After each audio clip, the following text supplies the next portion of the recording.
Halo guys, balik lagi bersama Alur Cerita Film. Kali ini Alur Cerita Film bakal membahas film asal Korea. Tanpa berlama-lama, kita langsung ke alur ceritanya. Di awal film, kita diperlihatkan dengan seorang pria bernama Jung Min. Saat sedang minum-minum bersama teman-temannya, ia menemui pacarnya yang telah janjian bertemu sebelumnya. Di sana, pacar Jung Min meminta putus pada dirinya. Di sana, pacar Jung Min pura-pura menerima telepon dari pacar barunya. Esoknya, Jung Min kembali bekerja seperti biasa. Walau banyak masalah, namun Jung Min tetap profesional. Di kantor, Jung Min diminta oleh kantor untuk mengerjakan proyeknya.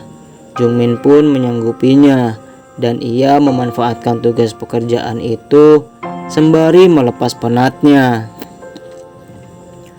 Di sana Jung Min mendapat penginapan yang lumayan murah baginya. Apalagi di sana ada seorang wanita yang menarik perhatiannya. Dan mungkin Jung Min akan betah di sana. Saat makan malam, Jung Min dilayani oleh wanita itu. Ia bernama Kimi.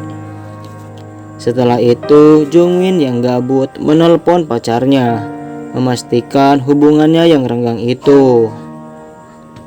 Saat di kamar mandi, Jung Min menemukan celah lubang di kamar mandi. Dan saat Kimi mandi, Jung Min mengintipnya dari celah lubang itu.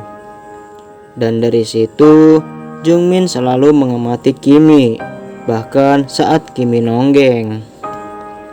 Saat Jung Min akan ke kota, ia menawarkan tumpangan pada Kimi. Dan Jung Min pun mengantarkan Kimi ke suatu tempat. Setelah menunggu lama, Kimi tak kunjung kembali. Dan setelah Jung Min pulang, ternyata Kimi sudah ada di sana. Dan di sana, Kimi seolah tak mengenal Jung Min. Kimi terlihat cuek. Setelah agak malam, Kimi mendatangi Jung Min. Di sana, Kimi menggoda Jung Min, namun Jung Min yang bisa menahan nafsunya tak sedikit pun menyentuh Kimi. Sampai pada saat Jung Min akan pulang, Kimi memberikan senyum pada Jung Min. Jung Min yang mulai jatuh cinta pada Kimi menyempatkan diri untuk mengambil cangcut Kimi sebagai pengingat jika ia sedang di kota. Sepanjang malam, ia gelisah teringat bayang-bayang Kimi. Keesokannya, ia diminta oleh bosnya untuk segera menyelesaikan pekerjaannya. Kemudian, ia pun langsung ke gunung, tempat ia mencari bahan untuk pekerjaannya. Saat tiba di sana, Jung Min melihat Kimi sedang digaplok oleh pamannya. Saat malam, Jung Min membutuhkan informasi dari berita televisi, dan ia pun langsung meminta izin pada paman untuk melihat televisi. Namun, si paman yang cuek hanya diam saja. Di sana, ternyata ada Kimi yang sedang nonton. Saat sedang menonton, Kimi mencoba menggoda Jung Min. Namun aksinya itu seketika terhenti saat Kimi melihat pamannya yang memperhatikannya. Kimi pun langsung meninggalkan Jung Min untuk tidur. Keesokan paginya, Kimi membawakan sarapan spesial untuk Jung Min. Karena terlalu ceroboh, Kimi malah menumpahkan selai madu sampai uprat-apret ke cangcutnya. Dan Kimi menunjukkan aura sangenya pada Jung Min. Di suatu momen saat pamannya pergi, lagi-lagi Kimi selalu menggoda Jung Min.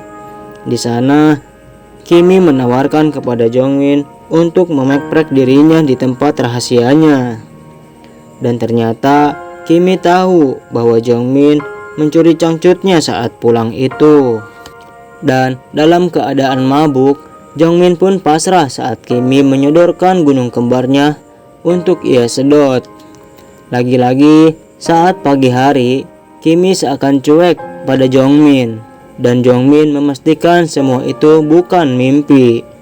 Saat Jung Min ke tempat rahasia Kimi, ternyata di sana ada Kimi dan pamannya sedang ngaduk semen.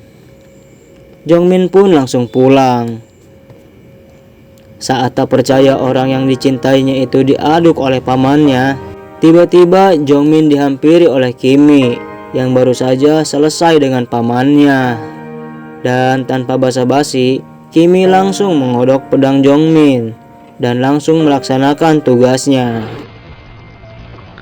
Bagaikan ASMR, Kimi menelan saus itu tanpa kendala. Pagi harinya, Jongmin menanyakan kejadian semalam, namun Kimi masih saja mengelak. Saat paman Kimi pergi, Kimi marah pada Jongmin, dan mereka pun bertengkar hebat. Hingga pertengkaran itu terhenti saat mereka mendengar kedatangan paman. Jongmin pun bersembunyi di dalam lemari, namun ia malah menyaksikan atraksi yang membuatnya terpararuguh. Keesokan harinya, Jongmin memutuskan untuk pergi, namun ia mengurungkan niatnya dan langsung pergi ke tempat rahasia Kimi. Dan benar saja, Kimi ada di sana. Mereka pun langsung melepaskan hasrat yang tak terbendung di tempat itu. Namun ternyata paman Kimi menyaksikan apa yang sedang mereka lakukan. Sejak kejadian itu, hubungan Jongmin dan Kimi semakin intim. Suatu momen, Kimi meminta pada Jongmin untuk membawa pergi dari tempat itu. Namun Jongmin memilih untuk memenjarakan pamannya saja. Jongmin merasa telah dimanfaatkan oleh Kimi. Saat tak bisa melakukan apapun, Jongmin memilih untuk pergi. Namun ternyata kunci mobilnya sudah diambil oleh Kimi. Ternyata Kimi yang kini berambisi pada Jongmin kehilangan akal warasnya. Kimi selalu meminta agar Jongmin membunuh pamannya. Saat bertengkar, tiba-tiba pamannya datang dan Jongmin disalahkan seakan-akan memperkaos Kimi. Dan terjadilah perkelahian antara Jongmin dan pamannya Kimi, hingga dimana Jongmin kabur, namun pada akhirnya tertangkap juga. Kemudian kita diperlihatkan Kimi yang kini mengganti namanya menjadi Siti. Ternyata drama yang selama ini ia perankan tidak lain hanya untuk menggoda korban agar bisa mampir ke penginapannya. Lalu di akhir film, korban baru pun datang. Film pun selesai. Sampai jumpa di video selanjutnya.